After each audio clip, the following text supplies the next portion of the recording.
Nous ne sommes pas au pays du soleil levant, mais c'est bien dans notre pays que s'est levé Borom Touba.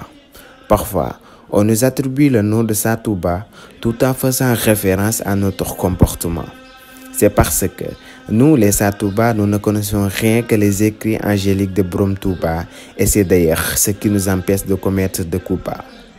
À toi, Bouba, qui demande qui est le vrai Sa Touba, je te dirai qu'un Sa Touba est celui qui ne travaille que pour Borom Touba, tout en écoutant bien sûr le ndigal de Cheikh Mountakha.